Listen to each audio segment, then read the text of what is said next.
bonjour et bienvenue à la Cinémathèque, bienvenue à Arnaud Desplechin. On est ravis de vous accueillir ici, dans cette grande salle Henri Langlois. Les bandes annonces vous l'ont appris, vous l'ont redit. Il y a une exposition temporaire qui va durer jusqu'à mai au 5e étage de la Cinémathèque et consacrée à cinéma et espionnage, top secret. Et puis évidemment, comme on est à la Cinémathèque, cette exposition se décline en film, une rétrospective de films d'espionnage, et Dieu sait qu'il y a le choix, donc il y en aura comme ça aussi jusqu'en mai. Et donc j'ai proposé à Arnaud Desplechin, à la Cinémathèque, de choisir 2 films. J'allais dire le sien, celui qu'on a vu hier, La Sentinelle, suivi d'une discussion avec Frédéric Bonneau, le directeur de la Cinémathèque, et puis qu'Arnaud choisisse un film parmi les films d'espionnage de l'histoire du cinéma. Il n'a pas hésité beaucoup, il a choisi Le Rideau déchiré d'Alfred Hitchcock, qu'on va voir ensemble, et tout l'intérêt évidemment de ce choix, c'est bien sûr d'en parler avec Arnaud Desplechin à la suite du film. Donc je vais laisser Arnaud vous dire quelques mots de son point de vue du film qu'il a choisi. Je vous donnerai 2-3 informations complémentaires et ensuite on verra le film. Le film est un DCP, c'est-à-dire une restauration numérique. Les sous-titrages sont électroniques, c'est-à-dire qu'ils seront sous l'écran. L'intérêt évidemment, c'est que vous aurez comme ça l'image tout entière sans inscription. Peut-être on peut commencer avec une question. Il y a combien de gens qui ont déjà vu le rideau, qui n'ont pas vu le rideau déchiré? Chouette. Voilà.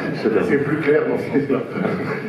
Et non, j'ai juste, je pensais en arrivant, parce que je recevais le message d'un spectateur émérite venu de Jiangsu, la capitale de Mouyanouan, qui me disait je vais peut-être venir revoir le rideau déchiré, qui est un film que je n'arrive pas à aimer. Le film qu'on va voir aujourd'hui est un film qui a mauvaise réputation, je dis pour tous les gens qui ne le connaissent pas encore. Et je disais hier que c'était un jeu auquel je joue parfois, c'est de me dire, c'est quoi mon Hitchcock préféré ce mois-ci? Et alors ça change, tous les mois. Et alors, Notorious, on le met à part, c'est un film qui est à part dans l'histoire du cinéma. Mais voilà, ce mois-ci, Les Enchaînés, ouais. Ce mois-ci, ce sera Tom Curtain, et on essaiera peut-être de déplier le film devant vous après. Le film date de 66, je trouve ça toujours intéressant de savoir le film avant. C'était Pas de printemps pour Marnie, qui est le premier Hitchcock que j'ai vraiment aimé follement, et le film qui suit, c'est Topaz, film que Jean Douché savait défendre, moi je ne le sais pas, et après c'est le retour en Angleterre, donc c'est vraiment un film de la période tardive, quoi. Absolument, absolument. Voilà, donc pour celles et ceux qui découvrent le film, Arnaud l'a dit, c'est un film de 1966. Il a la particularité, donc il est tourné fin 65, début 66. Il sort aux États-Unis en juillet 66 et il va sortir en France en novembre de la même année. Pour vous donner un autre repère français, novembre 66, c'est le moment où le fameux livre de Truffaut consacré à Hitchcock sort en France. Ce qui dit à quel niveau de réputation, au moins en France, Hitchcock était parvenu. Et puis ce film, donc Le Rideau déchiré, c'est le 50e long métrage d'Alfred Hitchcock. C'est quelqu'un qui a commencé à tourner 40 ans auparavant. Son premier film date de 1925, ça s'appelle The Pleasure Garden. Et c'est toujours important quand on voit un film d'Alfred Hitchcock, même quand on voit un film tardif, de se souvenir que c'est un cinéaste qui a commencé au temps du muet, au temps du cinéma muet. Il a fait 50 films depuis, mais les cinéastes qui ont commencé au temps du muet ont été, j'allais dire, toute leur vie marqués par cette forme d'expression, que ce soit les gros plans, l'art du montage, et vous verrez, où on en parlera ensuite. Oui, dans ce film en particulier, vous verrez les scènes muettes, etc. C'était ce que Truffaut appelait le secret perdu, quoi. Ceux qui ont connu, que les doigts branchés dans la prise, c'est ceux qui ont commencé dans le muet. Et nous, pauvres, qui avons commencé avec le cinéma sonore, on sait toujours qu'il y a quelque chose qu'on ignorera du cinéma, et Hitchcock, lui, savait. Voilà. Donc, ce que vous ignorez est caché dans ce film. Donc moi je vous souhaite une bonne projection et après on dépliera tout ça parce que évidemment c'est un moment passionnant dans la carrière d'Hitchcock d'une part, ça on pourra expliquer la position particulière et ambivalente qu'il a occupée au studio Universal exactement à ce moment-là, mais aussi avec Arnaud ce sera l'occasion de revenir, j'allais dire en cinéma, sur ce que c'est qu'un metteur en scène, parce que ce film-là, même s'il a mauvaise presse, il a aussi de grands défenseurs. Et le grand défenseur en raison de ces morceaux de bravoure qui sont des grands moments de mise en scène. Et quoi de mieux que d'analyser, si on peut dire, ou de revenir sur des moments de mise en scène avec un metteur en scène. C'est ce qu'on vous propose pour la discussion après le film. Voilà, bonne projection.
Bien. Voilà, donc Torn Curtain, Le rideau déchiré, 1966, 50e film d'Alfred Hitchcock.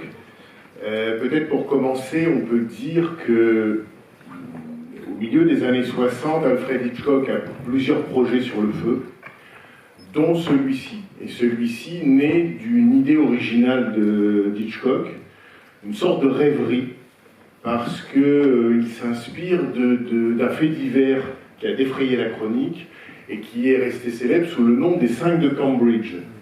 Donc très rapidement, les 5 de Cambridge, c'était des étudiants des étudiants anglais de l'université de Cambridge, tu veux, et qui, dans les années 30, formaient un petit groupe d'intellectuels de gauche à l'université de Cambridge.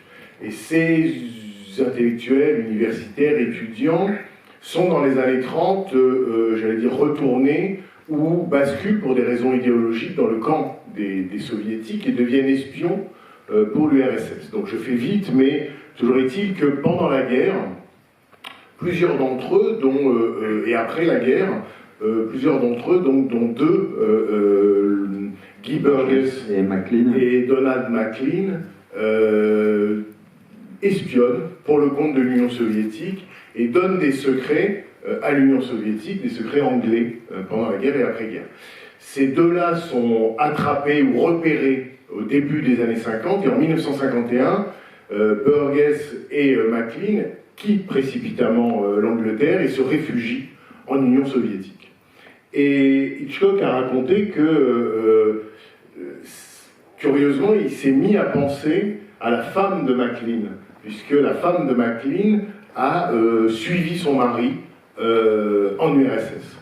Et donc, son point de départ à lui, c'est pour ça que je parle de rêverie, il s'est dit, mais que pouvait bien penser la femme de Maclean, qu'est-ce qu'il a traversé, et d'où l'idée pour lui de raconter une histoire, au départ, hein, c'était ça son idée, de raconter une histoire du point de vue de l'épouse de Julie Andrews. Donc, du point de vue de Julie Andrews dans le film. Et puis, donc, au fur et à mesure de l'écriture, mais on y reviendra peut-être, le point de vue bascule, change, tu vois. Les scénaristes et Hitchcock hésitent en quelque sorte entre le point de vue de Julie Andrews et le point de vue de Paul Newman. Si bien que dans le film, ce qu'il reste du point de vue, j'allais dire, de l'épouse, c'est le premier tiers du film, à partir jusqu'au moment, disons, où, sous ses yeux à elle, Paul Newman dit, en quelque sorte, qu'il est un transfuge et qu'il change de camp. Et là, à ce moment-là, on pourrait dire que le film passe du côté de Paul Newman. Est-ce que par rapport à cette difficulté d'écriture, ou cette valse-hésitation entre l'homme et la femme, finalement la question du couple semble être au centre des préoccupations d'Hitchcock, puis on bascule dans le récit d'espionnage, j'allais dire presque masculin, ou du point de vue du masculin, c'est-à-dire le point de vue de Paul Newman. Ça reste pour moi du point de vue du couple quand même. Et il n'y a pas beaucoup de personnages féminins qui vont intervenir après la révélation, quoi. Mais elle disparaît en quelque sorte dans le deuxième tiers du film. Elle disparaît un petit peu, ce qui peut s'expliquer sur des raisons de chapitre, de signification, de choses comme ça. Je vais commencer par quelque chose que je revoyais le film avec plaisir. Bien sûr, je l'ai revu il y a 3 jours, mais je revoyais encore, mais sur grand écran, et dans une belle copie. Et j'entendais, ce qui est toujours le cas avec les films d'Hitchcock, mais d'autres films aussi, mais principalement ceux d'Hitchcock, j'entendais des rires dans la salle, parce que le film est très aventureux. Alors il y a beaucoup d'aventures, de péripéties. Et je pensais à pourquoi j'avais accepté votre invitation. Et je me souviens de la première fois où j'ai vu le film, c'était à la télévision en noir et blanc, en version française bien sûr. Et moi j'ai pris le film extrêmement au sérieux. Extrêmement au sérieux. Je voudrais mentionner 2 scènes, on y reviendra. La scène de l'assassinat Kromek, sans musique, et on en reparlera aussi, et la scène de la comtesse polonaise, que moi j'ai pris extrêmement au tragique. Quel âge j'avais? Je sais pas, j'avais 9 ans, un truc comme ça. Et je l'ai pris vraiment extrêmement, je le prenais avec gravité, quoi. Et en même temps, le film propose beaucoup de fantaisie. Et je voudrais commencer, mais je peux commencer? Oui. C'est parce que je pense, évidemment, étant ici, je pense à celui qui fut le maître de beaucoup d'entre nous, à Jean Douché, qui était un analyste de film remarquable et qui écrit un livre pour décrypter Hitchcock tout à fait singulier. Et il nous apprenait qu'il faut toujours regarder les génériques, parce que le générique résume l'entièreté du film. Le film commence avec le générique début. Le générique de début. Le générique de début, celui-là n'a pas été dessiné par Saul Bass, donc c'est moins impressionnant que les grands films formalistes qui arrivent dans les années classiques d'Hitchcock. Celui-là est un film de la période tardive. Et pour autant, je m'interrogeais en revoyant le film il y a 3 jours, on a alors ce feu rougeoyant comme un missile ou une fission nucléaire. Mise à feu, sur la partie gauche de l'écran. Sur la partie gauche de l'écran, et tout l'écran étant pris par cette brume, c'est cette fumée, comme ça, qui envahit. Donc il y a cette idée du danger du nucléaire qui arrive, et passe sur la partie... Pardon, je suis un peu dyslexique. Sur la partie droite de l'écran, quand on regarde l'écran. Voilà, sur la partie droite. Et il effeuille les épisodes. C'est-à-dire, ça commence par le baiser dans le lit, et puis il effeuille les épisodes, les yeux, les deux. C'est ça, parce qu'il y a une série de gros plans. Une série de gros plans qui sont resizés, qui sont en noir et blanc, et qui nous éclairent tous les épisodes. Donc, c'est vrai que le film est aventureux. Et donc, oui, parce que c'est pas banal de commencer un film en montrant comme ça des têtes qu'on n'a pas vues, et qui sont toutes dans des...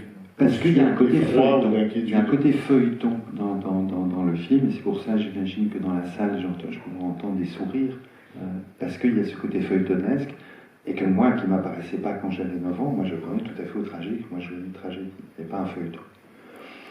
Je voudrais digresser un tout petit peu en pensant à... Parce que peu de temps avant, j'avais revu Stranger in a Train, L'inconnu du Nord Express. Toujours Hitchcock. Toujours Hitchcock. Et je le regardais avec 2 jeunes gens qui étaient fans de cinéma, et je leur parlais de Jean Douché, et je leur disais que Douché avait une autre théorie, à part le générique de début, qui est que si tout le film est résumé dans les premières images, tout le principe formel du film est résumé dans l'apparition d'Hitchcock, que donc l'apparition d'Hitchcock et dans tous ses films reste à interpréter. Alors, on regardait Stranger in a Train, et on voit qu'il descend d'un train avec une contrebasse. Alors là, c'était facile, pour moi c'était facile, puisque tout le film étant sous Stranger in a Train étant sous l'égide du nombre 2, hein, Bruno et le tennisman, les 2 femmes aux lunettes, les 2 victimes, etc. Tout le film ne joue que par couple. Donc évidemment, Hitchcock avec la silhouette qu'on lui connaît, avec une contrebasse, ils sont 2. Ils sont 2 à avoir cette silhouette ronde, et donc la figure du film, donc ça marchait. Et alors là, j'avais grand trac en pensant que j'allais venir. Et je me dis, ben voilà, un Hitchcock apparaît avec cet enfant sur ses genoux et qui fait pipi sur ses genoux. Et je me disais, ben, je vais me retrouver, je vais sécher pathétiquement devant vous, puisque Jean Douché n'est plus, et je ne vais pas vous trouver, vous allez trouver que Jean Douché avait dit des sottises et que ça ne marchait pas. Bien, on a appris, parce que quelqu'un était tombé au courant de ma recherche, et m'a sauvé hier soir, et c'était Olivier Cohen qui m'a dit, mais non, c'est parce qu'évidemment, il est meilleur anglophone que moi, tout est que leak. Vous voyez, l'enfant lui pisse dessus. Take a leak, oui. Voilà. Et leak, c'est comme dans Wikileaks, ça a un double sens, puisque ça signifie également une fuite au sens urinaire, mais une fuite de secret. Et to leak, et a leak est un synonyme de a mole, une taupe. Et donc, effectivement, on se retrouve... Et alors là, c'est curieux, parce que c'est pas le principe formel du film, mais on y reviendra peut-être, c'est le fond du film, c'est le sujet du film qui met en valeur. Et c'est pour ça que ce film, peut-être, il y a une certaine défiance des cinéphiles, c'est que c'est un film qui prend son sujet extrêmement au sérieux. Voilà, c'était un préambule, mais je pourrais le prouver après, hein, j'ai des munitions. Mais leak, c'est une bonne idée, la fuite, effectivement, qui me renvoie au... Non, mais attendez, Cohen est dans la salle, c'est mieux qu'une bonne idée, c'est un peu génial. C'est génial. Donc juste, effectivement, par rapport aux apparitions d'Hitchcock, il faut rappeler, comme Hitchcock pensait absolument à tout, il savait que les spectateurs avaient l'habitude d'attendre ces apparitions, et pour que d'une certaine manière, ils restent concentrés sur l'intrigue et ne soient pas distraits par le moment de son apparition, il s'arrangeait pour apparaître au début du film, une manière de régler la question, quoi. Avant, en quelque sorte, que l'intrigue ne prenne vraiment corps, mais qu'on continue à l'attendre. Donc il réglait son passage, là il apparaît à la 7e minute. Oui, dans l'hôtel d'Angleterre. Dans l'hôtel d'Angleterre. Et l'autre chose que vous disiez, c'est qu'effectivement, le début est étonnant, mais pas seulement le générique, parce que le générique donc pose, on pourrait dire même chromatiquement la question, le rouge d'un côté, le bleu de l'autre, on est entre un risque de guerre chaude et la guerre froide, et puis tout de suite, le film ouvre. Alors, vous l'avez pris, vous, enfant, très au sérieux, mais le film ouvre sur un ton de comédie, hein, il fait tellement froid sur le bateau qu'on a des glaçons dans le verre, et puis ça commence comme une comédie romantique. Hitchcock a souvent fait ça. Hier, on parlait de La Sentinelle, qui était inassignable à un seul genre, puisque tout d'un coup, il y avait un côté nouvelle vague dans le film, puis on flirtait avec le film d'espionnage, le film politique. Et là aussi, c'est très étonnant quand même que le film commence sur un ton presque badin, hein, ils sont sous les draps, et puis il se termine sur un ton presque badin, et j'allais dire au milieu, ça rigole pas beaucoup. Il y a... ça commence... C'est drôle parce qu'il y a le jeu de mots effectivement sur leak, et il y aura un jeu de mots en français qui marcherait sur la couverture. C'est quoi ta couverture, ça? Ils commencent sous une couverture et finissent le film sous une couverture, quoi. Donc c'est undercover, quoi. Ils commencent et ils se terminent dessus. Moi on en avait parlé un peu, mais ça m'embête de... Là, est-ce que je lance ce premier tiers? Truffaut ne l'aimait pas beaucoup. Le film a eu peut-être du mal à marcher en salle, donc comme d'habitude, Hitchcock a abandonné ses troupes en race campagne. Quand le film ne marchait pas, Hitchcock en disait du mal. Donc ils en parlent très brièvement, puisque c'est un des derniers du recueil qui paraissait en c'est des textes d'après l'apparition du premier Hitchcock Truffaut. Et il n'aime pas tellement. Moi, il y a un motif qui me frappe. Et ce qui ne plaisait pas à Truffaut dans le premier tiers, c'est qu'il disait le spectateur comprend plus vite que Julie Andrews, que Paul Newman va passer à l'ennemi, et peut-être même on comprend plus vite que c'est un stratagème. Oui, mais il y a une ambiguïté sexuelle qui pour moi vient colorer d'une façon absolument fascinante tout le premier tiers du film, qui est que je peux lire la défection, évidemment pensant à Burgess et Maclean, qui étaient également des grandes figures homosexuelles. Pareil, la femme de Maclean, oh mon Dieu, Burgess était célibataire, enfin bon, tout ça est documenté. Et j'ai toujours, dans mon souvenir, j'ai vécu avec le film longtemps sans le revoir, puis après j'ai acquis le DVD, puis je l'ai revu, etc. C'est un thème qui m'intéresse dans le film d'espionnage, je pense à l'affaire Cicéron ou à d'autres films, c'est sur l'ambiguïté sexuelle qui me semble une des conditions inhérentes du genre de l'espionnage. Et cette femme qui part en bateau et qui lui dit « Mais pourquoi tu ne vas pas te marier maintenant ? Et pourquoi tu t'en vas à Stockholm, maintenant c'est à Berlin, etc. » On pourrait tout à fait le lire comme « Il faut que je te dise, en fait, j'aime bien coucher avec les hommes, quoi. » Mais là c'est coucher avec les Russes. Mais pour moi, il y a une ambiguïté sexuelle très forte. Enfin, le même motif pourrait être décliné sur une infidélité de type d'une femme qui tout d'un coup découvre surprise que son mari aime autre chose qu'elle, différemment d'elle, et même s'il l'aime, il l'aime pas pareil qu'elle, et ça vient faire un trouble dans le couple qu'elle essaye de gérer. Elle dit « ça va, je partirai avec toi ». Et moi, j'arrête pas de lire les scènes comme une possibilité qui a dû passer à l'esprit d'Hitchcock, comme une possibilité d'une ambiguïté sexuelle qui n'est pas jouée par Paul Newman, mais que je pense, et c'est pour ça que Hitchcock aurait préféré Cary Grant pour le rôle, et que lui fut imposé par les studios la distribution des rôles principaux. Mais je continue à trouver que c'est une hypothèse qui ouvre le film vers un vertige qui me plaît bien.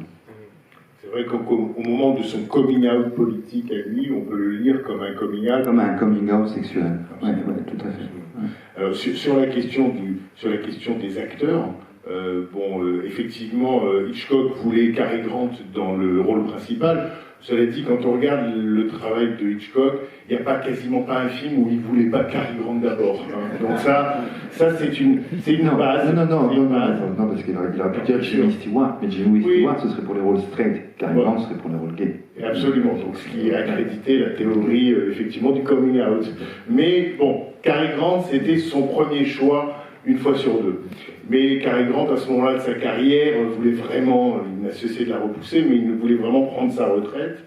Et puis surtout, ce que je disais, c'est que très rapidement, Hitchcock, à ce moment-là, au moment du film, il est à la fois dans une position à Hollywood et à Universal, une position de pouvoir absolu quasiment. Il est le 3e actionnaire du studio.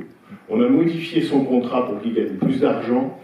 Et en même temps, il s'est un peu lié les mains au studio et au patron, qui était son ancien agent, mais devenu son supérieur, c'est Lou Wasserman. Et donc il est dans une étrange position parce que juste avant, vous l'avez rappelé tout à l'heure, il tourne Marnie, Pas de printemps pour Marnie, et le film est un relatif échec critique et financier.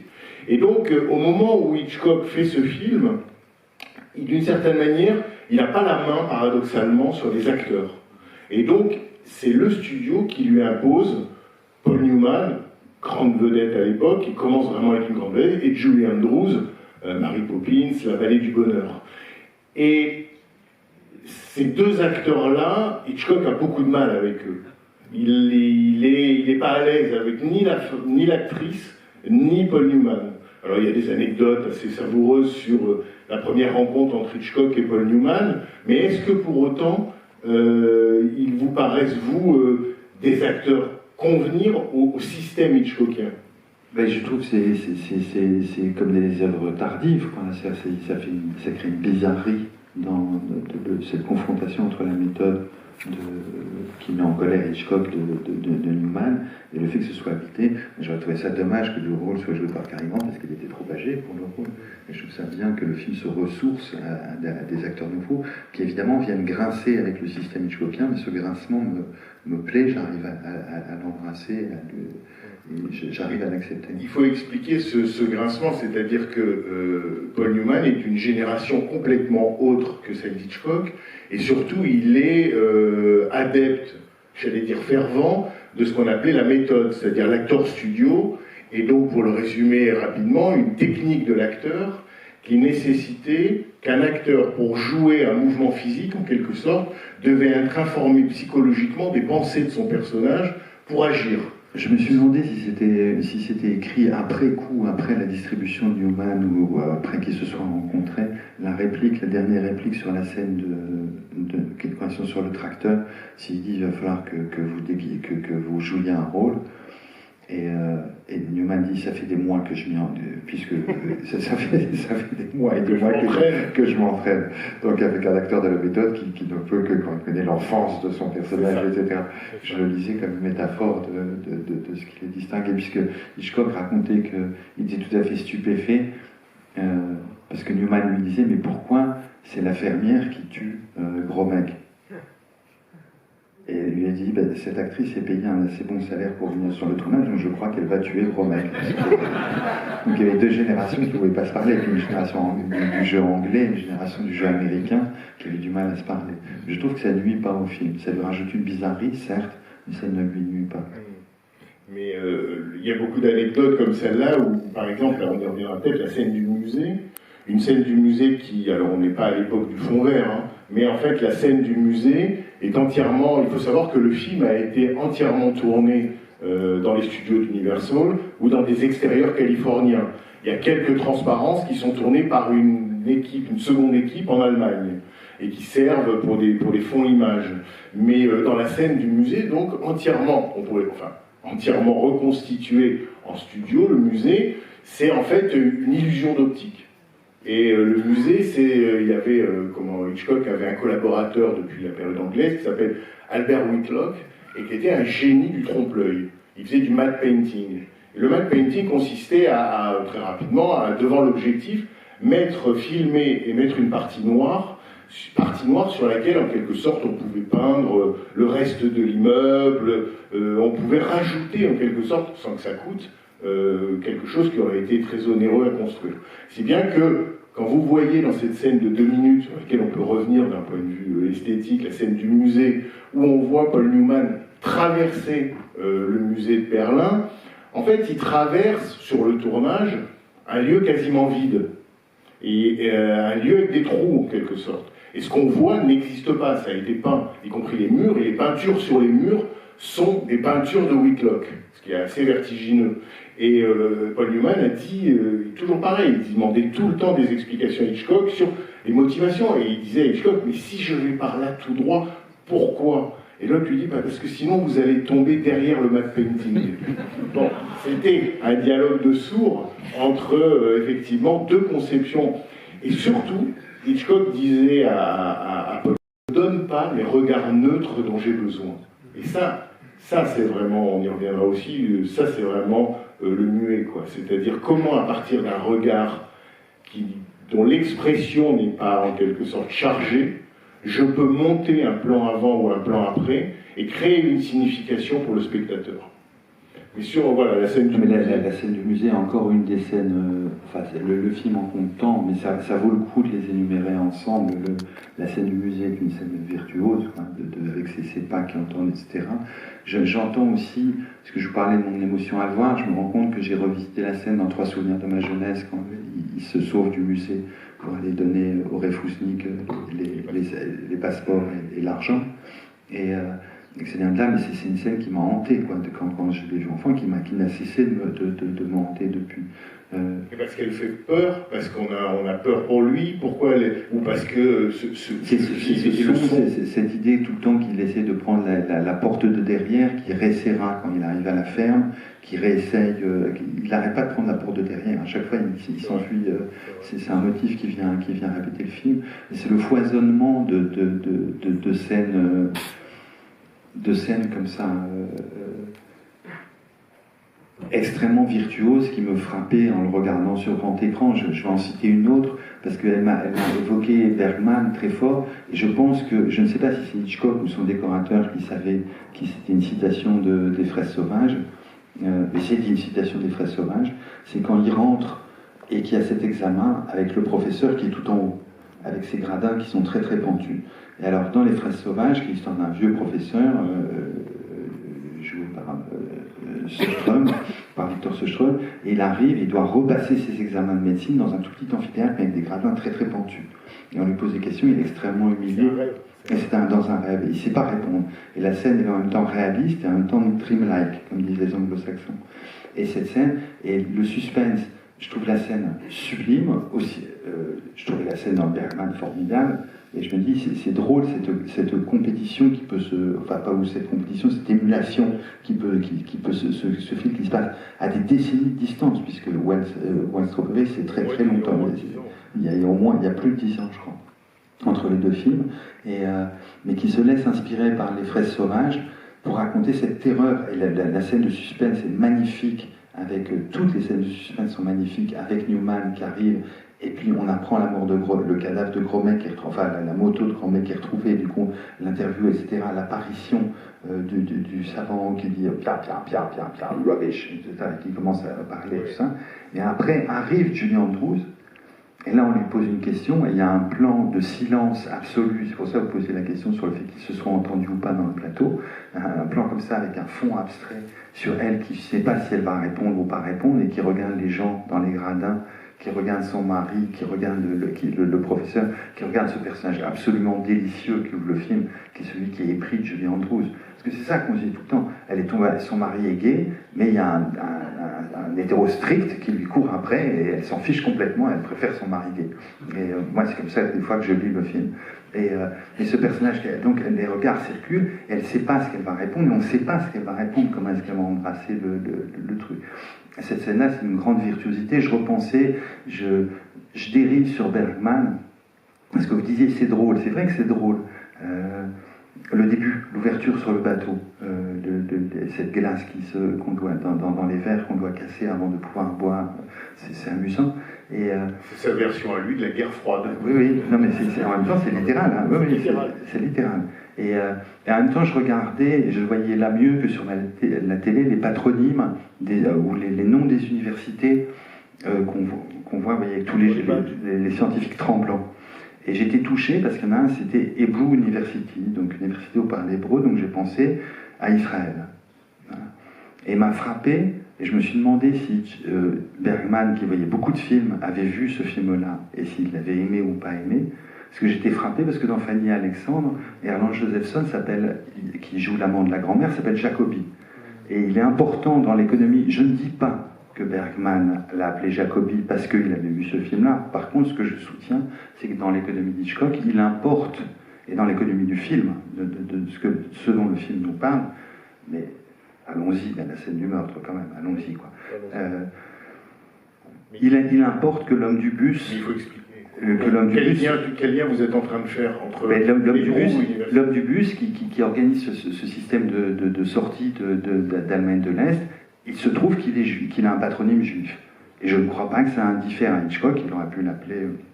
Je suis nul en patronyme allemand, donc j'ai pas d'idée. Mais en tout cas, il a choisi Jacobi. Et quand, plus tard, et sur un tout autre film qui n'a rien à voir, Bergman voudra rendre hommage à son ami juif Erland Josephson, il l'appellera Jacobi. Donc j'étais touché par cette rime, plus qu'autre chose. Ce que je voulais en venir, c'est que peut-être ce qui m'a frappé dans mon enfance, et alors ce film-là n'est pas composé par Herrmann, vous saviez mieux que moi l'histoire de la rupture entre les deux, on y reviendra. La musique de Bernard Herrmann, qui d'habitude accompagne les films d'Hitchcock. Voilà, et Herrmann composait la musique avant les débuts du film, et il voulait absolument, j'en sais rien, ça fait partie de la légende, mais la légende est visiblement pas... La légende que je connaissais, c'est que Herrmann avait composé une musique pour la scène du meurtre de Gromek. Et Hitchcock a dit non, c'est une scène qui est sans musique, c'est pas rigolo du tout. Et ça a été tellement au clash, c'est-à-dire que c'est le premier film qui fait, et tous ces autres films, et ce sera fini entre Herrmann et Hitchcock, alors qu'ils avaient une collaboration qui avait duré sur des décennies. Et c'est la nudité de cette scène dans le silence que c'est un lourd travail que de tuer un homme, quoi. C'est un travail interminable de tuer un homme. Alors j'entendais des rires dans la salle aussi, ce qui est normal, parce que c'est presque embarrassant.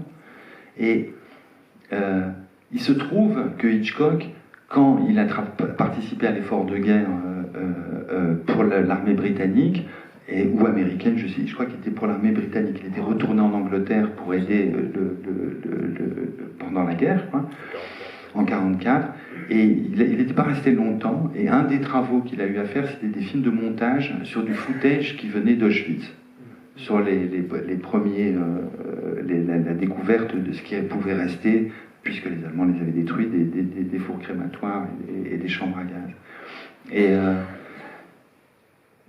Et on va tuer Gromek en lui mettant la tête dans un four. Alors, par la légende qui est dans la biographie,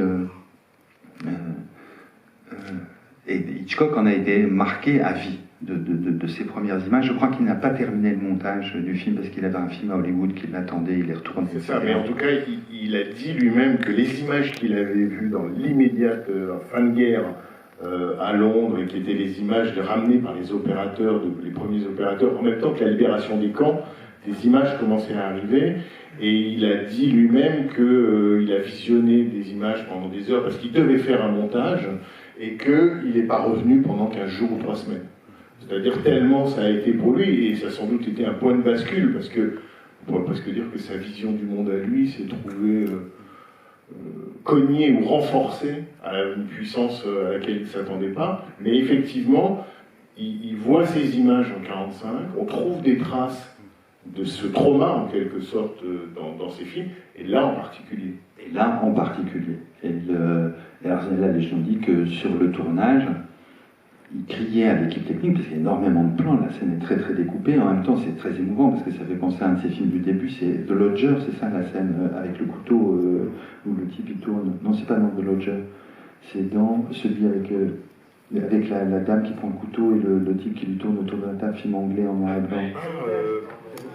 Dans Sabotage, mais ça fait penser à la scène dans Sabotage. Donc il y a en même temps un héritage de ces films comme ça. Sabotage est quelque chose d'entièrement nouveau dans cette scène qui se passe dans un silence glaçant. Et Hitchcock, pendant le tournage de cette scène, criait à l'équipe technique: vous allez voir, on va leur foutre la tête dans le four, on va se venger. Il y a des trucs comme ça très très véhéments, absolument explicites, avec un discours absolument explicite devant l'équipe technique, qui était très très troublant. Alors cette scène est venue vraiment me frapper, avec tout le labeur qu'on doit faire. J'avais noté, donc je ne vais pas prendre mes notes mais vous voyez, il y a la soupière, c'est que des objets très triviaux. Il y a la soupière, il y a le couteau de cuisine. Alors le revolver, on peut pas parce qu'il y a les autres gens, parce qu'il y a le chauffeur de taxi, donc c'est pas possible. Donc il y a le couteau, mais il y a un couteau de cuisine, donc la lame se casse à l'intérieur. Et puis le type dit, mais je t'aurais avec un bras, etc. Je pourrais t'avoir avec un bras. À ce moment-là, il y a ce détail merveilleux de la peine, qui est d'une telle douleur comme ça, c'est qu'il faut le tuer à coup de peine, quoi. Et ça continue à ne pas marcher. Et après, il y a ce plan sublime avec les mains, avec le gaz, et on le tire. Et vraiment, il y a une idée de revanche comme ça, et de montrer en même temps que c'est un dur travail, et en même temps rendant hommage à Gromek, parce que j'adore aussi, mon chouchou, c'est l'amant, l'épris malheureux, l'amant malheureux. Lui, c'est mon chouchou, je l'adore. Mais Gromek est formidable, absolument formidable, avec son costume en cuir. C'est vraiment un personnage tout à fait fascinant, et avec ce briquet qui ne marche pas. Et voilà, quoi. Et on lui donne un nom. Et le film est organisé de telle manière qu'on ne peut pas oublier son nom. Parce qu'il épelle son nom dans la voiture, il dit Gromek, G-O-R, etc. Il épelle son nom. C'est qu'il donne un nom à quelqu'un qu'il va tuer. Vous voyez, ce qui n'est pas pareil que de tuer quelqu'un d'anonyme. Vous voyez, tout ça va vraiment dans un but, c'est de souligner la violence de l'acte du meurtre. Et après ça, après ça, on retrouve stupéfait Paul Newman avec son manteau taché de sang et ses mains souillées. Les doigts savés, il n'en revient pas, et voilà qu'il revient en ville, et maintenant, il est l'homme qui a tué un homme. Il sait ce que c'est, il sait ce que c'est d'avoir commis le péché le péché absolu, quoi, l'interdit absolu, il a tué un homme. Et moi, c'était des images que je prenais extrêmement au sérieux quand je le voyais, quoi. Il y a beaucoup de choses à partir de là, parce qu'effectivement, tout à l'heure, vous évoquiez chez Bergman la question du rêve. Or, dans le film, Hitchcock a vraiment, en tout cas, la critique française qui a aimé le film à sa sortie, a beaucoup défendu l'idée que passer le rideau de fer, symboliquement, ça voulait dire passer le miroir, entrer dans le miroir. Et que donc le monde qui était derrière le monde d'où il venait était une sorte de monde inversé ou de monde orphique. Et il y a beaucoup de références à Cocteau. Et je dis ça parce que quand vous dites Gromek, il épelle son nom, il donne son nom, Hitchcock avait prévu tourner entièrement, il en parle à Truffaut en lui disant je vais vous l'envoyer, tourner entièrement une scène où, dans le trajet entre Berlin-Est et Leipzig, à un moment, Paul Newman faisait un arrêt dans une usine, et là venait vers lui un homme dont on découvrait qu'il était le frère jumeau de Gromek. Et il avait construit toute une scène sur l'idée du double, comme il y a deux quarts, vous parliez de Strangers in a Train où tout se dédoublait. Là, il avait entièrement construit une séquence sur le frère de Gromek. Donc, en quelque sorte, il revenait d'entre les morts. Bon, pour des raisons à la fois, d'après Hitchcock, de longueur, de difficulté du jeu de Newman, qui justement lui permettait pas de monter comme il voulait, il a supprimé la séquence entière, mais c'est vrai que, je dirais presque, elle manque. Quand on le sait, elle nous manque. Et, le personnage de Gromek magnifiquement dessiné. En lui-même, il est parfait, mais le fait qu'il ait un frère jumeau, ça j'avoue que c'est une idée assez... Oui, mais du coup, il devient une espèce de frère, de frère américain de Newman. Mais oui, parce qu'il a une sorte de jalousie ou d'invidia. C'est magnifique quand il dit dans les sous-titres, je ne me souviens plus comment il dit en américain, quand il dit, c'est ça, c'est le... Vous trouvez que notre musée est trop pauvre, c'est pour les pauvres. Je crois que c'est pour les boss. Je crois qu'il dit. Oui. Mais le travail, le sous-titrage est magnifique, quoi. C'est la patrie des. L'Est, c'est la patrie des gens qui n'ont pas les moyens, quoi. Qui n'ont pas les moyens où tout est. Alors le film a été attaqué là-dessus plus tard, en 1970, en disant oui, mais alors ça montre une image péjorative de l'Allemagne de l'Est. Mais allez vivre en Allemagne de l'Est, allez-y. Je veux dire, vous êtes fou, quoi. Évidemment que c'est une patrie pour les pauvres, donc c'est moins bien. C'est con, mais chez les riches, c'est plus chic, quoi. Chez les pauvres, ils ont moins de sous, donc on voit encore les travaux de guerre, oui. les establishing shots sont magnifiques. C'est-à-dire les fonds images, parfois laissent transparaître, quand ils se sautent du musée de Berlin-Est, ou lorsqu'ils ont une discussion dans le bureau du chef de la sécurité, on voit effectivement par les fenêtres, sont peintes comme des ruines de guerre, c'est-à-dire la trace vraiment de la destruction de Berlin à la fin de la guerre. Et me fascinait, alors Hitchcock, dans le livre avec Truffaut, il est très fier de la façon d'éclairer, c'est des lumières très diffuses, il disait les acteurs avaient l'impression qu'il n'y avait pas de projecteur, c'est des lumières très diffuses, et moi j'ai un souvenir, pourtant, la première fois que je l'ai vu c'était en noir et blanc, de ces images, et le choc m'a frappé plus encore quand j'ai découvert le film en couleur, plus tard, c'est sur ces couleurs, ces verts passés, je pense en particulier à la chambre d'hôtel, qui fait très studio, la première chambre d'hôtel quand ils sont à Berlin. Où elle apprend la nouvelle et on lui dit mais pars, fous le camp, etc., mais laisse-moi, etc. Et son réveil, avec ces tons verdâtres comme ça, de couleur de l'Est, de pauvreté, quoi, qui sont juste des trucs de pauvreté, de coercition, qui sont des images extrêmement angoissantes. Je me disais, je découvre l'Est. Alors moi, je n'ai pas fait le voyage à l'Est. Dans ma génération, c'était l'usage en tout cas dans les gens qu'on connaissait, quoi, de faire le voyage en Allemagne de l'Est, le voyage linguistique. En allemand, j'étais insauvable, donc finalement, j'étais à Londres, j'ai bien m'en appris. Et voilà, mon frère, cadet, a fait le voyage pour aller en Allemagne de l'Est, etc. Il revenait avec des histoires, on racontait des histoires très jeunes, c'était quand on avait pas mal. Et moi, ça me fascinait parce que c'était un continent, mais qui était séparé en deux, quoi. Et juste à côté, il y avait un autre truc que moi je ne connaissais pas, qui était de l'autre côté du rideau. Et les images qui venaient me renseigner sur ce qu'il y avait de l'autre côté du rideau, c'était ce film Hitchcock, ces fonds verts, cette université. L'université, c'est un peu improbable parce que l'université, ils ont dû tourner ils ont copié les universités américaines. L'intérieur, c'est une université californienne. Californienne, complètement.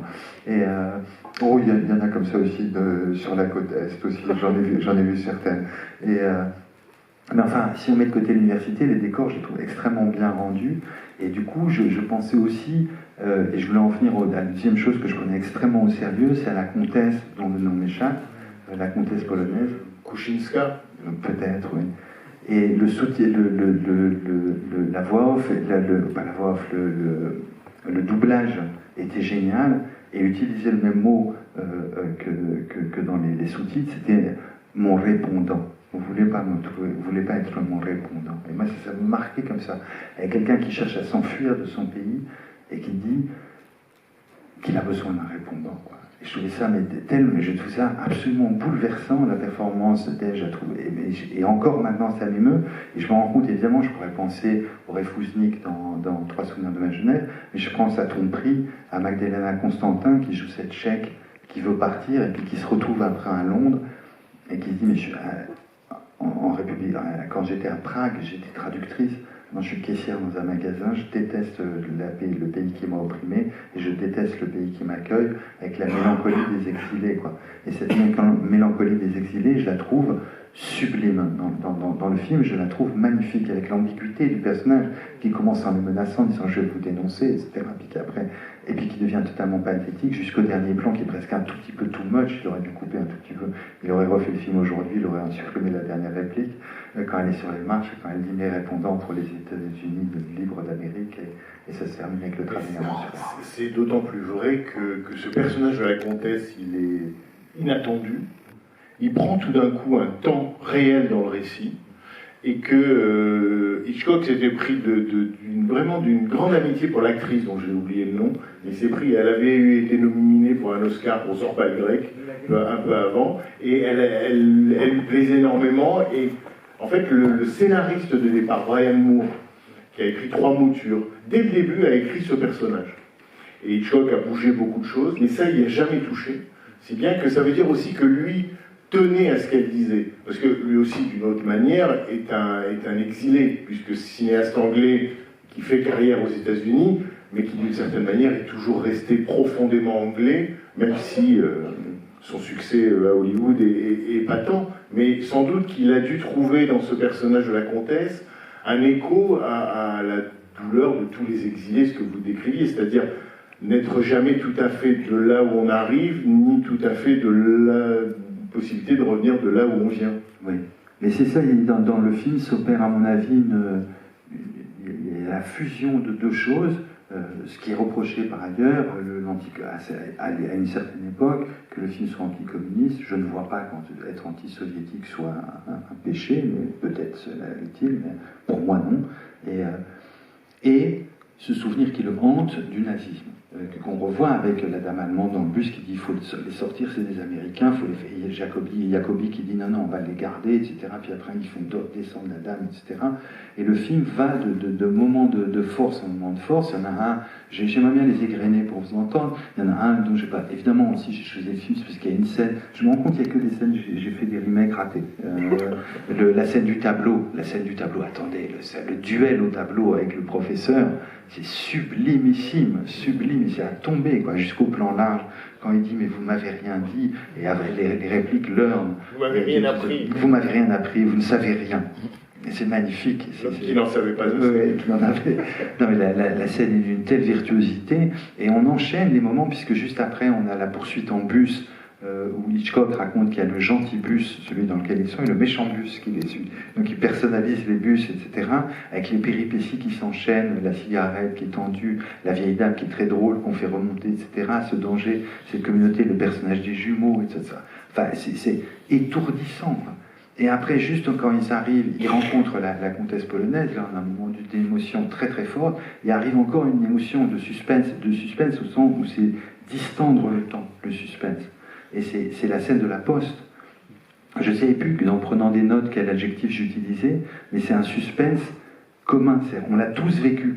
On a tous été dans une poste à attendre, ou je sais pas, dans un supermarché, dans un truc, peu importe, et à attendre la sécurité sociale, et à attendre un terminal. Et on en a tous vécu. Du coup, on communique pas. C'est jamais notre tour, c'est jamais le moment. C'est jamais le moment.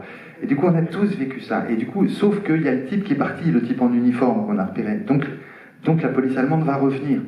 Et donc comme ça, comme si vous êtes chez Darty. Mais sauf qu'il y a des Allemands qui vont arriver. Vous voyez, donc du coup, c'est flippant. Et juste après, ils arrivent puisque le type, Albert, leur donne le truc, donc ils vont à la station de l'agence de voyage, mais ils se retrouvent dans un théâtre. Et là, vous avez au contraire un suspense de type uncanny, quelque chose qui ne peut pas vous arriver. Ça ne peut pas vous arriver d'être dans une salle de ballet et d'être poursuivi parce que vous êtes tellement connu. C'est un professeur de physique nucléaire qui a trahi sa patrie et qui trahit ses autres. Ça vous arrivera pas. Et tout d'un coup, vous avez la scène jusqu'au cri au feu, avec la magnifique scène de mer comme ça qui les sépare, la mer de foule qui les sépare. Donc là, ils passent l'épreuve du feu avec le feu de théâtre, et après il leur faudra passer à la scène de l'eau, l'épreuve de l'eau, en plongeant, et pour sortir et pour être enfin libre et retrouver la couverture qu'ils avaient quittée au début, quoi.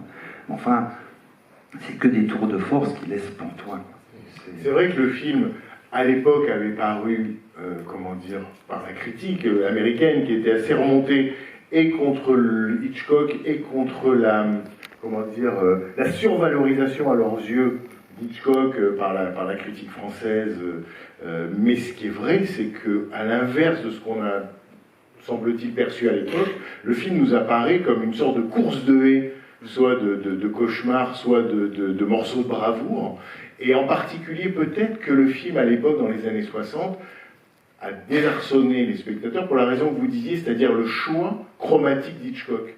C'est-à-dire le choix presque d'un monochrome. À partir du moment où on a passé le miroir, où on est de l'autre côté, on est dans le vert, le gris, il n'y a plus de couleurs saillantes. C'est-à-dire que le technicolor flamboyant des films d'Hitchcock des années 50, c'est complètement oublié, là.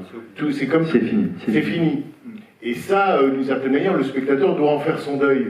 Alors qu'il a été biberonné, je dirais, au film Paramount des années 50 d'Hitchcock, et que c'est dur d'y renoncer. Donc sans doute que ça a joué, mais c'est vrai qu'aujourd'hui, au lieu de paraître terne, enfin me semble-t-il, on va vous poser la question, mais au lieu de paraître terne ou monotone, le film paraît effectivement une série de morceaux de bravoure. Et juste pour terminer, pour revenir à Gromek, vous disiez la longueur de la scène, l'absence de musique, et puis bien sûr le four. Et Hitchcock lui-même a dit... Il dit, quand on voit cette scène, on ne peut pas ne pas penser à Auschwitz. Et il dit, on ne peut pas penser au four à gaz. Il a une expression inexistante, c'est four à gaz. Comme s'il fait un lapsus, une sorte de compression. Compression entre le four crématoire et les chambres à gaz. Et il dit le four à gaz. Et on voit bien que toute cette scène-là est tendue vers, encore une fois, le retour, mais littéralement au trauma, quoi.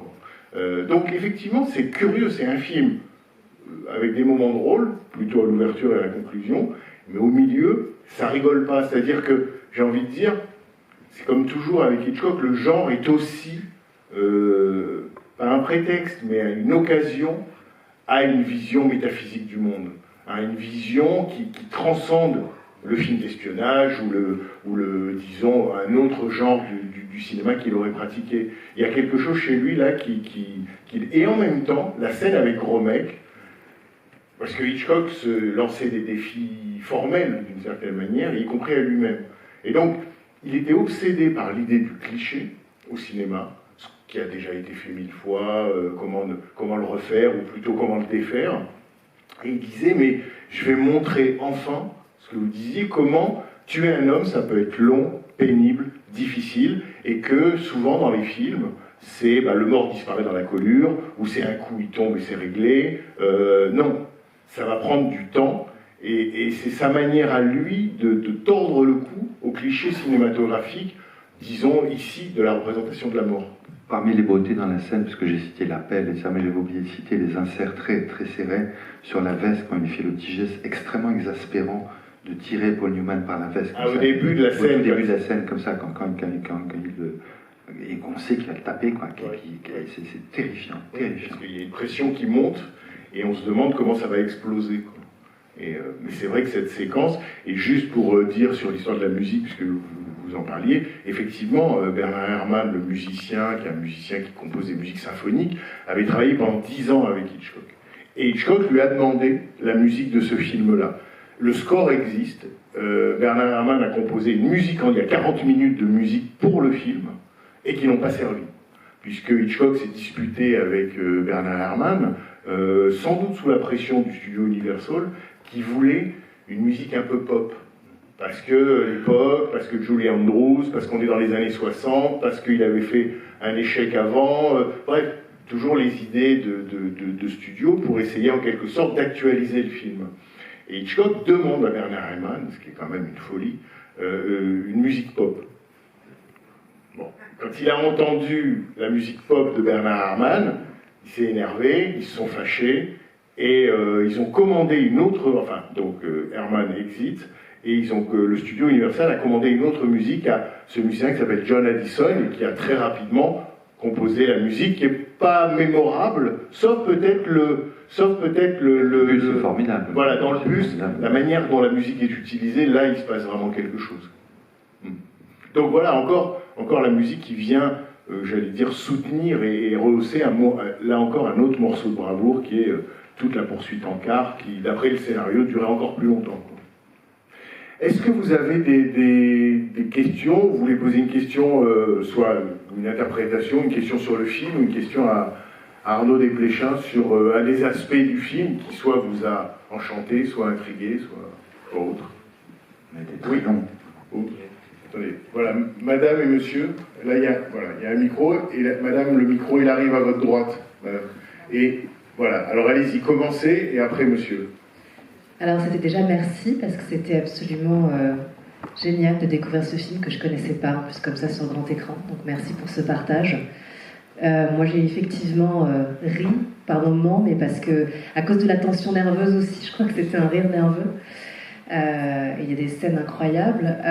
J'avais envie de réagir à ce que vous disiez au début, qui m'a beaucoup amusée. Moi, je suis cinéaste aussi, donc forcément, la question de savoir ce que pouvaient signifier les apparitions d'Hitchcock m'amuse. Et alors, mon interprétation de femme cinéaste, moi, quand vous l'avez dit avant de parler de Take a Leak, que je trouve très brillant, évidemment, mais c'est le bébé sur ses genoux. Moi, j'ai vu le couple, l'enjeu du couple et son point de vue à elle, qui est qu'elle aime cet homme et qu'elle a envie de faire sa vie avec lui et qu'elle est prête à le suivre en fait jusqu'au bout de tout, même de la trahison. Enfin, voilà. Vous voulez dire pour avoir un enfant avec lui?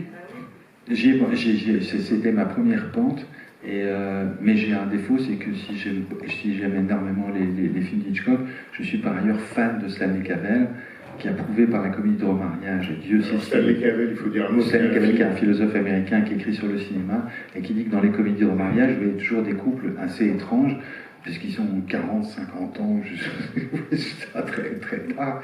Ils n'ont jamais d'enfants. On n'a pas fait gaffe, comme Cary Grant, il n'a jamais d'enfants. Il est dans les films, il a des histoires, il se marie, il divorce, etc. Mais les enfants, ça n'existe pas, parce que les enfants, c'est chat. Et donc on n'en met pas dans les films. Donc du coup, je me suis dit l'explication, et du coup, c'est pour ça, quand j'ai eu la lumière d'Olivier, je me suis dit, ah oui, évidemment. Moi, je me suis demandé si c'était la tache aussi, vous voyez, comme la tache de sang, la tache d'urine, la tache, la faute morale, ou le péché originel, ou je sais pas, j'ai cherché autour du couple qu'il pouvait avoir, et en même temps, le dialogue qui nous invite au début, c'est elle dit, je voudrais être épousée, je voudrais pas être la seule concubine de l'université. Donc je me suis dit, la question dans le couple ne se pose pas autour du désir d'enfant, elle se pose ailleurs. Et c'est là où et je pensais venir à vous dire ça, exactement ça. Juste, j'ai trouvé plus malin que moi entre-temps, donc il avait gagné. Ouais, merci en tout cas, c'était un grand moment de cinéma. Merci. Il y avait une question de monsieur, je ne sais plus où il est. Là, allez-y, celui qui a le micro, allez-y. Oui, monsieur. Oui, allez-y. Oui, non, je voulais juste dire que... Ah, et... Normalement, si. Ça marche. Voilà. Je trouve que le rapport, disons, Est-Ouest, il est même plus compliqué que celui que vous avez présenté, parce que, prenez le cas du savant américain. Bon, certes, il est en train de trahir, mais en fait, il ne trahit pas, parce qu'en fait, il va à l'Est pour voler le secret de l'Est. Donc, ce n'est pas un traître du tout. Donc, il est apparemment un traître, mais il n'est pas un traître. D'un autre côté, ça ne présente pas les Américains comme les gens moralement sûrs, puisqu'ils vont en train de... Ils se débrouillent pour voler des secrets scientifiques. Donc ce n'est pas du tout une manière honorable de faire de la science, etc. De même, à l'inverse, la représentation de l'Europe de l'Est, et de l'université notamment, elle est grise, comme vous dites, le champ des couleurs est abaissé d'un ton, etc. Mais elle n'est pas nulle. Elles sont bien, ces universités. Elles sont bien organisées, elles ont des belles salles. Et on voit les étudiants africains. Hein, ce qu'on ne voit pas aux États-Unis. Oui, on voit les étudiants africains dans on voit les étudiants africains. Ils ont un vrai savoir. Mais d'ailleurs, ils consacrent beaucoup d'argent. Le professeur lui dit, à Julien Drouze, elle lui dit, oh, vous êtes bien organisé. Il dit comme toutes les universités de mon pays. Ça, on peut dire que c'est l'idéologie. Mais effectivement, elle est bien organisée. La représentation qu'Hitchcock en donne n'est pas du tout une représentation misérabiliste. Mais elle n'est pas non plus. Elle n'a pas non plus le brillant des universités américaines, mais elle n'est pas l'université du troisième ordre. C'est des vrais... Autrement dit, tout ça est beaucoup plus complexe. C'est pas une opposition brutale et bêtasse entre l'Est et l'Ouest. Je suis d'accord, totalement. Et c'est vrai sur la... Pardon, c'est vrai sur la... Ce que vous dites sur finalement, ce que vise... qui est une idée très abstraite et un peu folle, qui est d'aller chercher une formule dans la tête de quelqu'un, de l'autre côté du rideau de fer, mais ça dit à quel point, effectivement, à la limite, l'Américain est en retard sur le Soviétique. Exactement. Parce qu'il vient lui voler son secret. Et le reproche qu'il fait aux Américains quand il fait sa conférence de presse est valide, quand il dit les Américains ne cherchent pas à arrêter la menace nucléaire, ils cherchent à la renforcer. Ce qui est la vérité.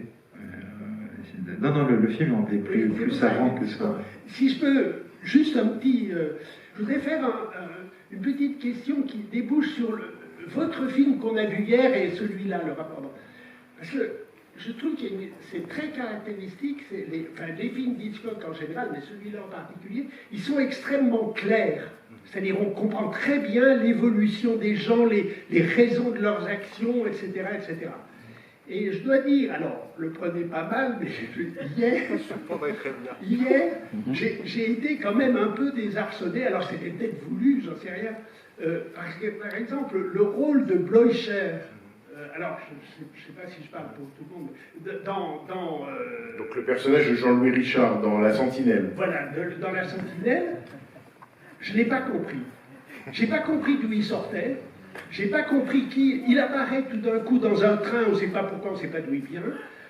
On ne sait pas ce qu'il représente, on ne sait pas de quel côté il est. on ne comprend rien à son discours. Alors c'est peut-être voulu tout ça, mais moi ça m'a beaucoup gêné. Je suis désolé que ça vous ait gêné, et en même temps je me dis je l'ai cherché. Je l'ai cherché, donc c'est mérité. Et je l'ai cherché. Pour moi, il y avait des choses très claires, j'en ai parlé un tout petit peu hier, c'est un autre film qu'on projetait hier pour ceux qui n'ont pas... et qui était une figure fantomatique, donc il revient, alors il ne revient pas comme Hamlet père, il ne revient pas de l'au-delà, il revient de l'Est.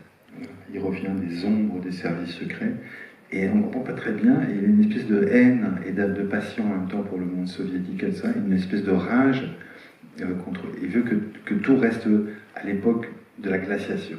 Il ne veut pas qu'il y ait de progrès, de discours. Voilà. Et il tient une espèce de discours très confus. Alors j'ai un défaut, c'est que vous pouvez demander à mes parents, ils ne comprennent pas quand je parle. Donc, depuis que j'ai 7 ans. Donc ça va pas s'améliorer. À mon âge, je suis une cause perdue. Mais d'un autre côté, il a un petit côté mythologique qui me plaît pas mal. Vous voyez, surtout joué par Jean-Louis Richard. Alors ce que je perds en compréhension, évidemment j'ai honte quand je regarde les films d'Hitchcock, puisque tout est d'une clarté impeccable dans le film. Alors dans la confusion, naissent parfois des petits éclats mythologiques qui sont le petit talent de société que j'ai, comparé au talent immense que Hitchcock peut avoir. Enfin, disons qu'entre les deux, si je puis me permettre, il y en a un qui est obsédé par l'éclaircissement, en tout cas la clarté du récit. Hein. Hitchcock, c'est comme Tintin. Hein. C'est bon. Et vous qui travaillez quand même, non pas à obscurcir, mais à se demander si on a compris ce qu'on a compris. Hein, ça, c'est plus le côté John le Carré d'Arnaud Desplechin que le côté Hitchcock. Quoi. Mais je pense terminer par... mais je voyais qu'il y avait peut-être encore une question à la scène. Je pense terminer par une énigme que Hitchcock a faite de toutes pièces, et qui vous dira qu'en fait on n'y comprend rien à ce qu'on a vu sur l'écran, mais je vous la réserve pour la conclusion. Oui, merci pour cette belle après-midi. J'ai une question un peu fétichiste pour Arnaud Desplechin, c'est la question des cigarettes russes qui apparaissent dans Comment je me suis disputé, dans 3 souvenirs de ma jeunesse. C'est ce que je voulais savoir si vous pouviez nous en dire un peu plus. Eh bien, c'est que j'étais très ému en le revoyant, et puis en voyant ce personnage dont je vous disais combien je l'aimais, cette comtesse polonaise.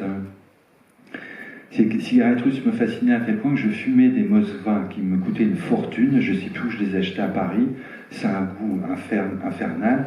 Et je les lisais avec émotion parce que certains écrivains dissidents que j'avais lus enroulaient en papyrus dans les filtres des cigarettes Moskva pour sortir les textes qui plus tard furent publiés en samizdat. Et donc du coup, à chaque fois que j'achetais ces cigarettes, je toussais. C'était très désagréable, mais j'ai bien mordillé ce petit bout de carton, et je me disais, ok, je suis dans un pays bourgeois, mais il y a un pays où il y a des gens, ils en chient, quoi. Et ils en chient, ils vont au goulag, ils sortent, etc. Et donc, du coup, c'est resté en trace dans mes films après. Ces cigarettes que j'ai fumées un temps, j'ai renoncé, rassurez-vous. Oui, je ne sais pas qui a mis. Oui, allez-y, mademoiselle. Madame, là. Oui. Oui, bonsoir, merci beaucoup. Oui, en fait, c'est pour enchaîner, je voudrais dire 2 petites choses. La première, justement, autour du personnage de la comtesse polonaise. Donc, moi aussi, j'ai été extrêmement frappée par la beauté incroyable de cette scène. Et d'ailleurs, elle semble échapper de chez Fassbinder ou même de chez Daniel Schmidt. Elle est comme ça. Et quand elle se casse la figure dans l'escalier en faisant tomber le soldat, eh bien, en fait, ça fait rire, en même temps, c'est très émouvant, parce que je trouve que c'est une figure de la résistance. C'est une figure de la résistance. Et du coup, en fait, ça renvoie à un autre aspect du film qui est frappant, c'est qu'en fait, on a 2 films de guerre, l'un sur la guerre froide, voilà, 1966, bon, enfin, la guerre froide, et puis l'autre, en fait, sur l'autre guerre, la guerre de 39-45 avec ses horreurs. Et donc, c'est un fil qui est tissé... une sorte de fil qui est tissé à travers la trame. Donc il y a bien entendu le four à gaz, voilà, qu'on a déjà commenté. Il y a Jacobi, qu'on a déjà commenté également. Il y a, je trouve, très fortement la langue allemande, que l'on entend beaucoup et qui à chaque fois fait peur, parce qu'on ne comprend pas. Et donc ça, c'est clairement une référence à l'époque, à ce qu'ont vécu les gens, hélas, durant l'autre guerre, celle de 39, et il y a la petite fille qui ne sert à rien, qui apparaît avec seulement... son violon. La petite fille avec son violon qui ne sert à rien dans la trame narrative. La fille du docteur, la fille du docteur Koska qui apparaît dans l'encadrement d'une porte avec son violon, elle ne sert à rien dans le schéma narratif. En revanche, elle est coiffée comme Anne Frank et elle ressemble comme 2 gouttes d'eau à Anne Frank. Et donc il y a tout ce film narratif autour de l'autre guerre qui visiblement hante Hitchcock très, très fortement. Le film est hanté, oui. Le film est hanté. C'est vrai. Très juste. Très brièvement. Oui, vas-y. Donc on a parlé dans le film du rapport entre les Américains et les Russes et du savant qui vient voler, mais il y a quelque chose quand même, et qui explique peut-être un peu l'insuccès du film, c'est que de la même façon qu'il l'avait fait dans Marnie, là, le héros, au fond, est un salaud, si on le regarde objectivement. Bon, c'est Jean Douchet aussi qui disait ça. C'est-à-dire que depuis le début, c'est quelqu'un qui veut voler. Là, on n'est plus dans Est-Ouest, c'est individuellement quelqu'un qui veut voler et qui veut tricher parce qu'il a une ambition personnelle. Et donc, en faisant ça, Hitchcock a pris un risque parce que ça devient de plus en plus visible. D'ailleurs, il avait des problèmes avec Marnie, peut-être aussi un peu à cause de ça. Et donc, je voulais souligner cet aspect d'un point de vue individuel. Non, je suis d'accord, mais il a toujours. Ces méchants sont jamais blanc-blanc. Hein. Ces gentils sont jamais blanc-blanc. Plus le méchant est réussi, meilleur est le film. Et les méchants, dès qu'ils sont un peu ambigus, deviennent quand même plus intéressants. Mais ce qui est vrai, c'est qu'on peut voir aussi le personnage de Paul Newman, le scientifique, comme quelqu'un qui a presque une envie. Il se sent limité. On sent qu'il bute dans sa propre recherche. Et effectivement, il va prendre à l'autre ce qui lui manque à lui, quoi. Donc tout ça est habillé pour des raisons idéologiques liées à la guerre froide, mais il y a quelque chose, effectivement, du vol d'idées, littéralement. Et puis il est moins fort, hein. Le professeur est plus fort. Ouais. La scène délicieuse à table quand il dit... Mais le professeur est plus fort, mais il se fait avoir, presque, j'allais dire, sur son versant enfantin. Bien sûr. Parce qu'il est comme un môme, moi, toi tu vas voir, moi je suis plus fort que toi, et pas, il lui donne la solution, et il ne comprend qu'après coup son erreur. Oui, excusez-moi. Alors, après avoir vu le film que je connaissais déjà, qui me plaisait déjà beaucoup, puis encore plus après vous avoir entendu, j'ai compris qu'il n'a pas été très bien reçu. Bon, parce que anticommuniste, parce que on perdait le sens des couleurs, mais comment vous dire, est-ce que c'était suffisant, si vous voulez, comment dire, d'après vos souvenirs, qu'est-ce qui faisait que ce film, bon, je trouve magnifique, il a été si mal accueilli? À mon avis, c'est parce qu'il y avait un nouveau cinéma qui piaffait, qui frappait à la porte, et qui est un cinéma tout à fait merveilleux, et qui est le cinéma moderne, quoi, moderne américain, moderne européen, et le film fonctionne sur des codes qui remontent au cinéma muet. Enfin, toutes les scènes humaines, cette petite scène que j'adore de cinéma muet qui arrive, qui parle fondu, et à ce moment-là vous avez le flashback derrière, il parle en allemand, on ne comprend pas un mot, et ça vient du cinéma muet. Il a commencé, vous le disiez, en 25, quoi. Donc on voit un film qui a une main tendue vers 1925. Alors évidemment, quand il arrive dans les années 60, on lui propose de la musique pop. Moi, je donne tort à Herman, parce que c'est pas parce qu'on est réalisateur qu'on doit toujours écouter le réalisateur. Si le réalisateur nous dit des fois, on est payé pour dire c'est une mauvaise idée. Et donc, au départ, Herman lui dit « Ah, formidable, je m'en occupe ». C'est ça qu'il fallait pas faire. Et puis voilà, il lui sort un score à la Herman. Et ben voilà, c'est ce qu'il fallait pas faire.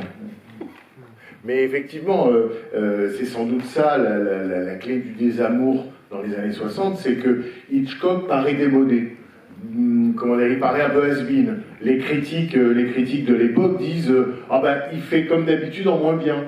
C'est toujours pareil, mais c'est moins réussi. Donc c'est ça qui revient tout le temps. Et en même temps, Hitchcock, au milieu des années 60, est obsédé par la modernité européenne dont vous parliez. Il voit des films d'Antonioni, il voit Masculin-Féminin de Godard, il voit Polanski, il voit bien qu'il se passe quelque chose. Et au milieu des années 60, il a des projets un peu fous. Et c'est pour ça que je disais, il est dans une position complètement ambivalente à Universal, où il est richissime, c'est, j'allais dire, le deuxième homme le plus puissant d'Hollywood après Lou Wasserman, et en même temps, il est salarié de son patron. Et donc, Lou Wasserman lui refuse plusieurs projets. Il avait un rêve absolu, qui était un film d'après une pièce de théâtre qu'il avait vu dans les années 20, qui s'appelait Mary Rose. Il a rêvé de faire ce film, Lou Wasserman lui a dit niet, et surtout par rapport à la modernité européenne, parce qu'il sentait lui-même qu'il fallait que quelque chose, qu'il avait envie que quelque chose bouge dans sa manière de faire et qu'il se remettait en question lui-même et que formellement il faisait des recherches, il va, mais je crois que c'est juste après celui-ci, il a un projet qui s'appelle Kaléidoscope. Il va sur la côte Est, il fait des recherches, il fait faire des photos, il fait tourner des essais-acteurs à des acteurs inconnus, parce qu'il a un projet de film sur un serial killer à New York, mais elle est tournée entre, disons, Godard et Antonioni. Et Lou Wasserman trouve le projet tellement bizarre qu'il l'interdit. Il l'interdit. Donc, ça veut dire que lui-même est travaillé par cette question de sa propre évolution, parce que ça, on peut dire d'Hitchcock qu'il a toujours fait le même film, comme on peut dire qu'il s'est tout le temps renouvelé. Quoi. Mais à l'époque, ce qui était vu, c'est encore lui. Voilà. On va peut-être prendre une dernière question, s'il y en a une, là, oui, là. Ah ben alors deux, alors on en prend deux et ce sera les deux dernières. Je vous remercie. Je voulais juste dire quelque chose par rapport au couple, notamment à l'homosexualité supposée peut-être du personnage de Paul Newman. Oui. Moi j'ai été très surprise d'entendre ça, parce que je pense qu'en fait je vois pas ça du tout comme ça, mais après chacun, hein. Mais je vois surtout, comme souvent chez Hitchcock dans le couple, une difficulté à savoir où on veut aller entre l'ambition personnelle et être ambitieux pour le couple. Et là, pour le coup, le personnage de Julie Andrews est ambitieuse pour le couple, et Paul Newman, lui, a une ambition personnelle qui le ronge. Et donc, il y a cette dualité que je trouve toujours intéressante chez Hitchcock, et notamment surtout dans ce film. Et du fait de l'homosexualité, je suis d'autant plus surprise d'entendre ça, parce que je trouve que dans le meurtre de Gros Mec, il y a aussi, on a l'impression d'une tromperie, dans le sens d'un adultère qui est commis avec cette femme allemande, cette fermière. Je trouve qu'il y a comme un ressenti d'acte sexuel à la fin du meurtre par ce qu'on entend, leur voix, enfin leur façon d'écouter. Ils ont fait quelque chose ensemble. Voilà, ils ont fait quelque chose ensemble, et comme elle essaie de cacher les preuves qu'il y a sur le manteau, et lui qui est complètement perdu, enfin, je trouve qu'il y a quelque chose comme ça, donc là on sent qu'il n'y a pas d'homosexualité, pour moi en tout cas, je le vois de Paul Newman. Voilà ce que je voulais dire un petit peu. Ouais. Oui, tu as ajouté quelque chose? Non. Sauf que, juste sur la question de l'homosexualité, on peut trouver aussi que le corps à corps, indépendamment de sa signification immédiate, le corps à corps entre Gros Mec et Paul Newman, c'est comme dans l'amour, hein, on s'empoigne. Donc là, revient aussi quelque chose d'un rapport homme-homme. Alors, dans l'histoire, sur un versant évidemment criminel, mais on sait bien que les scènes d'amour chez Hitchcock sont filmées comme des scènes de crime et vice-versa. C'est pas que ça, mais ça nous emmènerait. Puis il y a un monsieur qui veut poser une question, ça nous emmènerait trop loin et je voudrais conclure. Mais c'est sur cette notion d'outing qui est quelque chose qui m'a beaucoup enseigné à moi.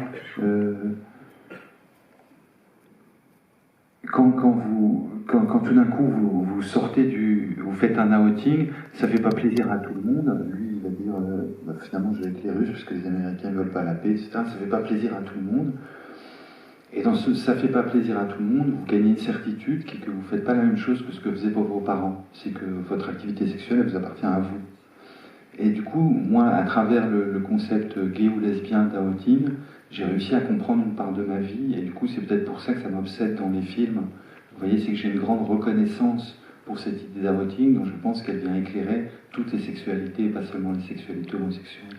Je pense que c'est un concept absolument merveilleux, et que tout le monde traverse à un moment ou un autre de sa vie. C'est peut-être nourri de cela que je voulais partager cette possible interprétation avec vous. Oui, je voudrais proposer une variation sur la signification du caméo de l'apparition d'Hitchcock et en profiter pour évoquer un aspect dont on n'a pas parlé mais qui est présent souvent chez Hitchcock. Donc il a un enfant sur les genoux, on est d'accord?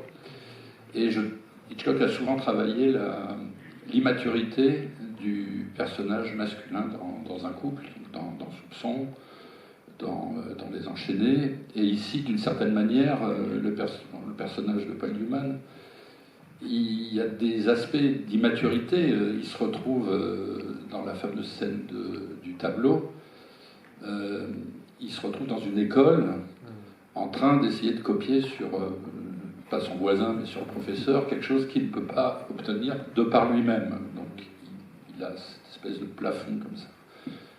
Il doit grandir. Et le professeur, en plus, est beaucoup plus âgé que lui, donc il y a une relation comme ça aussi. Et cette immaturité, on peut la ressentir aussi dans la conversation initiale entre la femme et l'homme, et la femme qui lui demande de s'engager. C'est un peu sur le même mode que la relation entre Grace Kelly et James Stewart dans Fenêtre sur cour. Et on le retrouve dans d'autres films. Donc il y a cet aspect-là de l'immaturité. C'est-à-dire la femme qui avance vers l'homme et l'homme qui recule. Un peu. Et puis finalement, ok, elle est prête à faire beaucoup de choses pour lui, mais c'est quand même elle, à un moment donné, qui a une espèce de courage moral de dire non, je ne vais pas jusque-là, je vous dirai rien, etc. Donc, elle est peut-être l'élément qui va faire grandir l'homme. Et ça, je pense que c'est dans la psyché d'Hitchcock, et souvent dans son cinéma. Et vous l'avez dit au début, c'est un film sur le couple, comme beaucoup de films d'Hitchcock aussi. Ouais. Mais je suis totalement d'accord. Et ça renforcé avec le fait qu'il se soit mal entendu avec Newman. Donc, il y a un côté, t'es vraiment un sale gosse, quoi. Donc, qui était une des premières pistes. T'es vraiment un sale gosse, quoi. C'est lui qui dit ça à Newman en même temps, et effectivement, Newman se comporte de manière très enfantine dans le film.